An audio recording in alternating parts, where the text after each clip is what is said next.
안녕하세요. 우리가 발 딛고 사는 이 현실이 사실은 우리가 생각하는 것과 완전히 다를 수도 있다는 상상 혹시 해보셨나요? 오늘은 아인슈타인이 열어젖힌 현실에 대한 아주 급진적이고 새로운 비전 속으로 함께 떠나보려고 합니다. 우리가 당연하게 여기던 공간과 시간이란 개념이 사실은 훨씬 더 기묘하고 놀라운 무언가의 일부라는 걸 알게 되실 거예요. 1908년에 수학자 헤르만 민코프스키가 바로 이런 말을 남겼습니다. 공간과 시간은 이제 그림자로 사라질 거다. 이게 무슨 뜻일까요? 바로 우주를 바라보는 우리의 관점이 완전히 뿌리부터 뒤바뀔 거라는 예고편 같은 거였죠. 공간 따로, 시간 따로가 아니라 둘이 합쳐진 무언가만이 진짜라는 정말 충격적인 아이디어의 시작이었습니다. 자, 여기서 제가 진짜 놀라운, 어쩌면 말도 안 된다고 생각하실 만한 사실 하나를 던져볼게요. 바로 여러분은 지금 이 순간에도 빛의 속도로 움직이고 있습니다. 에이, 말도 안 돼. 난 지금 가만히 앉아있는데 싶으시죠? 어떻게 이게 가능할까요? 이 거대한 미스테리를 푸는 열쇠가 바로 아인슈타인의 특수 상대성 이론 안에 숨어 있습니다. 지금부터 그 문을 한번 같이 열어보시죠. 자, 그럼 본격적으로 한번 들어가 볼까요? 이 충격적인 주장을 이해하려면 일단 아인슈타인이 씨름에 했던 물리학의 아주 근본적인 문제부터 들여다봐야 합니다. 바로 빛의 속도에 관한 문제였어요. 우리가 보통 생각하는 속도는 되게 간단해요. 그냥 더하면 되잖아요. 기차 안에서 공을 던지면 기차 속도 더하기 콩속도, 이게 상식이죠. 근데 빛은 이게 안 통하는 거예요.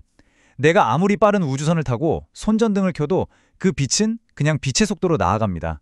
내 속도가 더해지질 않아요. 이건 뉴턴 이래로 수백 년간 이어져온 물리학의 기본 상식이랑 완전히 부딪히는 거대한 모순이었습니다. 둘 중 하나는 틀렸다는 얘기죠. 바로 이 지점에서 아인슈타인의 천재성이 폭발합니다. 다른 과학자들이 이 모순을 어떻게든 고쳐보려고 할 때 아인슈타인은 생각을 완전히 뒤집었어요. 어쩌면 이 이상한 빛의 행동이 틀린 게 아니라 우주의 원래 규칙인 건 아닐까? 하고 말이죠.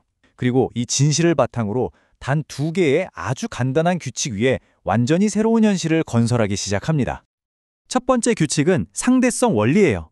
이게 뭐냐면 절대적으로 멈추어 있는 건 없다는 거예요. 등속도로 움직이는 모든 사람에겐 물리 법칙이 다 똑같이 적용된다는 뜻이죠. 그리고 두 번째는 방금 이야기했던 광속 불변의 원리.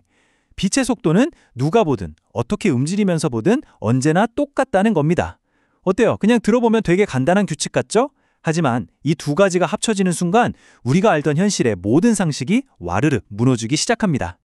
자, 이 두 가지 규칙을 우리가 진실이라고 딱 받아들이는 순간 정말 이상한 일이 벌어집니다. 바로 현실 세계가 이 규칙에 자기 자신을 억지로 끼워 맞춰야 한다는 거죠. 그리고 가장 먼저 희생되는 것이 바로 절대적인 시간이라는 개념입니다. 이걸 쉽게 이해하기 위해서 아주 유명한 생각 실험을 하나 같이 해볼게요. 빛시계라는 건데요.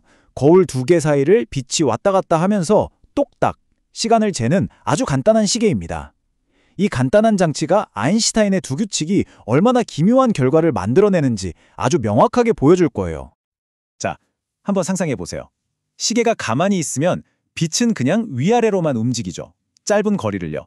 그런데 이 시계가 옆으로 쌩 하고 움직이면 어떨까요? 밖에서 보는 우리 눈에는 빛이 직선이 아니라 이렇게 대각선으로 훨씬 더 긴 거리를 가는 것처럼 보일 겁니다. 그쵸? 자, 여기서 아인슈타인의 두 번째 규칙을 다시 떠올려 보세요. 빛의 속도는 언제나 똑같아야 합니다. 더 긴 거리를 똑같은 속도로 가려면 방법은 딱 하나밖에 없어요. 시간이 더 느리게 가는 수밖에 없는 거예요. 네, 맞습니다. 움직이는 시계의 시간은 정말로 느려집니다. 바로 이 현상을 물리학에서 시간 팽창이라고 불러요. 이건 그냥 비유나 철학적인 이야기가 아니에요. 아인슈타인의 두 규칙이 맞다면 반드시 일어나야만 하는 물리적인 현상입니다. 여기서 진짜 중요한 건 이거예요. 우주에 똑같이 흐르는 공통의 시간 같은 건 없다는 거죠. 시간은 절대적인 게 아니라 각자의 움직임에 따라 다르게 흐르는 지극히 개인적인 것이라는 사실입니다. 그런데 여기서 이야기가 끝이 아니에요. 이 시간 팽창은 사실 빙산의 일각에 불과하거든요. 이건 현실의 구조에 대한 훨씬 더 크고 깊은 진실이 드러나는 하나의 신호일 뿐입니다. 헤르만 민코프스키가 시공간이라고 이름 붙인 바로 그 거대한 세계로 들어갈 시간입니다. 자, 드디어 맨 처음에 던졌던 그 이상한 질문으로 돌아왔습니다. 어떻게 우리는 항상 빛의 속도로 움직이는가? 그 답이 바로 여기에 있어요. 우리는 3차원 공간이 아니라 시간이 포함된 4차원 시공간이라는 무대 위에서 살고 있습니다.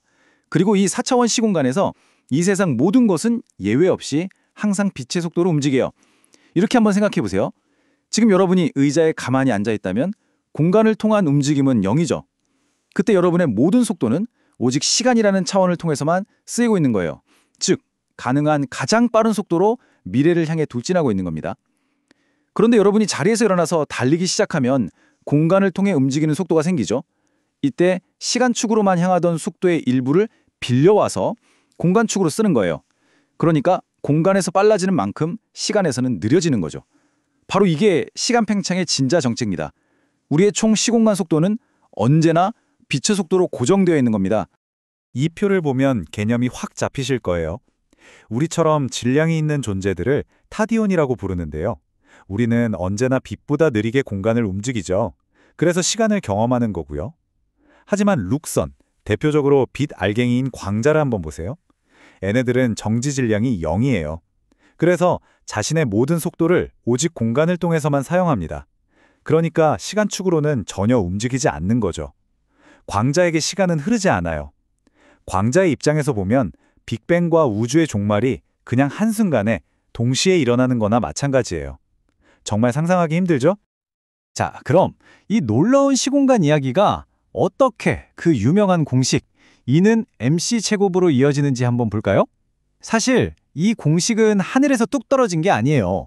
바로 이 통합된 시공간이라는 현실에서 자연스럽게 흘러나오는 아주 깊은 결과물입니다. 사실 우리가 아는 E는 MC 제곱은 말하자면 축약 버전이에요. 전체 버전은 이렇게 생겼습니다. 이걸 에너지 운동량 관계식이라고 부르는데요. 여기서 E는 총 에너지, M은 질량, 그리고 C는 빛의 속도죠. 저기 새로 보이는 P는 운동량을 뜻하는데요. 그냥 공간 속에서 얼마나 활발하게 움직이는가를 나타내는 값이라고 생각하시면 쉬워요. 이 방정식의 진짜 마법은 지금부터입니다. 만약에 어떤 물체가 가만히 멈춰 있다면 어떻게 될까요? 공간 속에서 안 움직이니까 운동량 P는 당연히 0이 되겠죠? 그럼 저 복잡해 보이던 공식에서 PC제곱 부분이 그냥 통째로 사라져버려요. 그럼 뭐가 남죠? 네, 바로 우리가 너무나 잘 아는 E는 MC제곱입니다. 이게 뭘 의미하겠어요? 질량이라는 게 별게 아니라 그냥 그 물체가 멈춰 있을 때 그 안에 잠재되어 있는 에너지, 즉 정지 에너지라는 뜻입니다. 질량과 에너지는 서로 다른 게 아니라 그냥 동전의 양면처럼 똑같은 것의 다른 모습일 뿐이라는 거죠. 아인슈타인은 서로 전혀 달라 보였던 공간과 시간을 시공간이라는 하나의 직물로 엮어냈고 또 질량과 에너지가 결국 같은 존재의 다른 얼굴이라는 걸 보여줬습니다. 이걸 생각해보면 이런 질문이 떠오르지 않나요? 과연 이 우주에는 아직 우리가 보지 못했을 뿐 하나로 통합되기를 기다리는 또 다른 근본적인 진실들이 얼마나 더 숨어 있을까요? 이것이 바로 물리학이 우리에게 계속해서 던지고 있는 위대한 질문일 겁니다.